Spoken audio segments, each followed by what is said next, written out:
Good afternoon. It's great to be back in Buenos Aires. It's great to be here. Actually, my first Congress. But despite what was introduced as me shilling you our tools, I'm actually not going to talk about Aztec and Noir. So hopefully it's a little bit more entertaining. I'm actually wanting to speak about Ethereum and what Ethereum is, what Ethereum could be, the ways in which Ethereum maybe doesn't quite have everything that it needs in order to fully succeed. And I'm not holding the right ticker, I don't think. That's the one.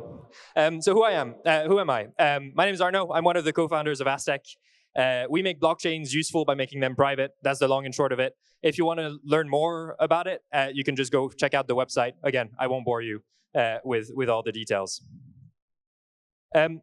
I want to talk about what Ethereum is, what it is 10 years on, and also what I hope it can be, what I hope it can become. And I want to start maybe a little bit by telling you things that you probably already know. From my perspective, we started building in 2017. I started paying attention to Ethereum around the time of the ICO. From my perspective, Ethereum of 2025 is a project which lacks ambition. It's a project that has lost its ambition. We used to be ambitious. We used to actually believe that what we were doing could have a meaningful impact on the world. Early Ethereum, it gathered cabals of friends, cabals of people who built companies, they built DAOs, they tried to build institutions where they actually believed, they actually hoped that it would change the world. We wanted to build new judicial systems in the form of Kleros. We wanted to build digital native organizations. We wanted to build, to actually reform finance, make it global, make it frictionless, make it permissionless. And we wanted to even detach money from states, if you believe it. To me, the potential at the time felt incredibly clear. The potential of Ethereum, the potential of blockchain, the potential of crypto as a whole felt incredibly clear. It represented something net new, something big. It was unique, and it pointed, to some extent, to a future that if you grew up on the internet like I did, you felt like you already were a little bit a part of. It felt like maybe a realization of that future or path to it. But unfortunately, I think along the way, we got a little bit scared. We got a little bit frightened. We got a little bit scared of our own shadow. And my partial explanation of this, for those of you who were around during the 2017, 2018 boom and bust, I assign quite a lot of blame to that period. From my perspective, in 2017, optimism was sky high. We had a sense of purpose as a community.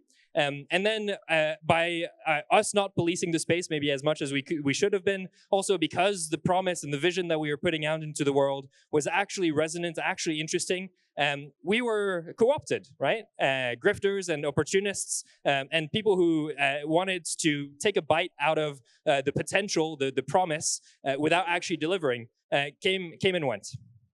So we kind of lost faith in our ability to tell our own story. I think this is the big shame, the actual big downside of having gone through this early bubble and early collapse, is that we used to be people that had a story that we wanted to tell that resonated with all of us. And the end result was we became ashamed, a little bit afraid to be confused for these scammers who are using the same words as us. They were telling the same story or a similar story, and we thought that if they were saying it, we couldn't say it anymore. This is not a new dynamic, right? This is something that happens all the time. When there's a story that is resonant, when there's a vision for the future that feels somewhat fundamentally true, you have always people that come along and see the potential in short-term ways, but don't actually buy into what we're trying to achieve. My favorite example of this is 18th and 19th century America. Where for those 2 centuries, it was very clear when you look at migration patterns, when you look at capital patterns, it was very clear that the story of those 2 centuries was America is the future. America is the land of abundance. America is the land of potential. America is where I go to do my life's work. And of course, that attracted people who saw that with dollar signs in their eyes. We have this great book that I highly recommend about the birth and the growth of the West called Nature's Metropolis. And the key story is, of course, like there are these people that came and saw the growth of the West in the US, or what became the US, and they saw a way to scam people. They saw a way to grift, and they saw a way to expand their own influence. These things like paper towns, the Mississippi land bubble, the Alabama land fever, all these incredibly disruptive things came and went because the promise of America felt resonant, felt true in some fundamental sense. But obviously, the scams were scams. People lost money. And all I can take from 18th and 19th century America is thank fucking God they didn't quit. Thank God they didn't see the scammers and the grifters and the people that were abusing the story and the vision that animated so many people to move to America. And thank God they didn't stop because there were scammers and grifters and abusers. Thank God they kept going. And I say this because obviously stated and perceived ambition of a space, of a technology, of an idea matters a lot. It matters a lot because ultimately the future needs to be built, and most likely to be built, the future needs to attract the best and the brightest, the most ambitious, the most talented. My worry about Ethereum, I suppose, is that the world's most talented and ambitious, they must see Ethereum as the best place for them to build their life's work, and I don't think that's quite true at the moment. And that's not quite true because Ethereum's stated and perceived ambition is low. In many ways, our predictions about the future have started coming true. I think we have been more directionally correct than not. Our vision for what is to come, I suspect, still has a lot of potential. It's worth paying attention to. And yet, again, the world's most ambitious people are not paying attention to us with that much of their time. And the most shameful thing, I think, from my perspective, is we kind of have resigned ourselves to be passengers instead of drivers, passengers of these mimetic markets instead of drivers of them. This must change. We have to. We will never build the future that we want to build if we cannot tell the story in a way that is compelling to the right people. So that brings me to the question, well, if we need to tell a story about what Ethereum is, what is Ethereum? And there's two memes that I'm sure everyone here has heard. There's the meme of the infinite garden, and there's the meme of the world computer. Now, no shame or no shade to the people that have been coining these memes, but the infinite garden, I can't tell you what it means beyond just, well, anything can happen here. And the world computer doesn't evoke anything at all to me. That's not why I got interested in Ethereum in the first place. That's not what animated me to pay attention to it. Instead, to me, Ethereum was a frontier. Ethereum was a reigniting of cyberspace. Ethereum was a place for and by the culture that I grew up in. Ethereum promised me a new jurisdiction, a jurisdiction of cyberspace. It promised to make the internet real in a way that it hadn't been able to be so far. It was meant to give us control and it was meant to give us sovereignty. It was meant to be the home and to allow to birth new institutions, a counterbalance to the molasses of traditional jurisdictions. I yearn for that level of ambition. I don't see it very often, and I yearn for it.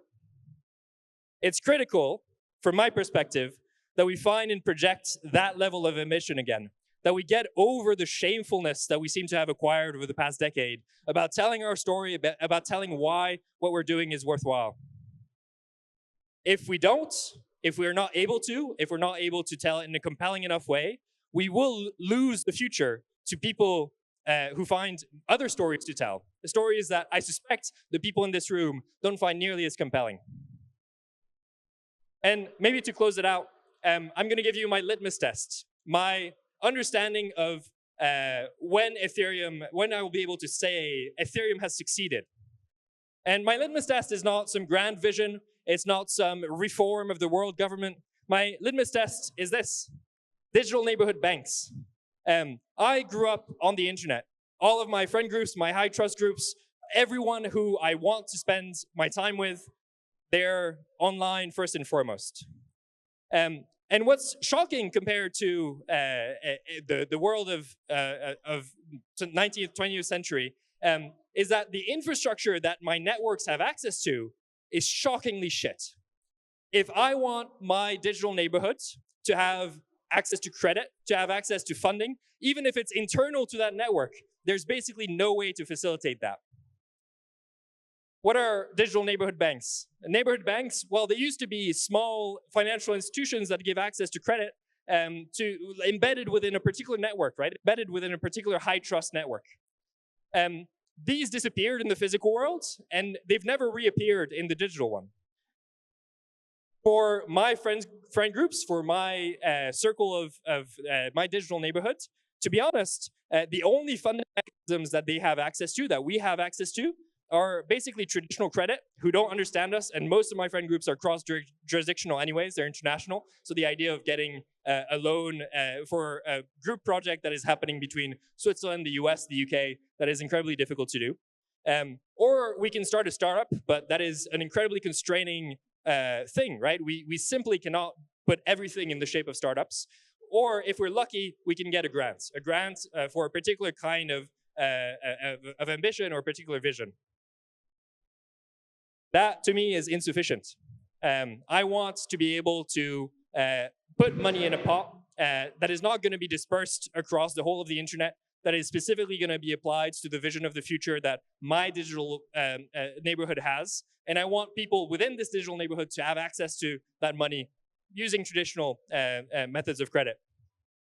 And if cyberspace were real, if the internet was a real place, a real jurisdiction, it should be possible to build such an institution. It should be possible for an entrepreneur, for someone who wants to change how things work, to build this kind of institution. And that, to me, is the litmus test of whether Ethereum is succeeding. If we're seeing these kinds of institutions pop up, we're in a good track. But I don't see them at all so far. So we need privacy. Obviously, to do this, you don't want to lend money in the complete open. We need ways to resolve disputes. We need ways to establish relative trust. And we also need an ability or willingness to take some regulatory risk. These are all things that, except for privacy, we used to have. In the early days of Ethereum, we at least used to have the ambition to do these kinds of things. I want to get back to that level of ambition. I yearn for it. And I hope that you all, and that this event, DevConnect as a whole this year, allows us to get back to it. Thank you very much.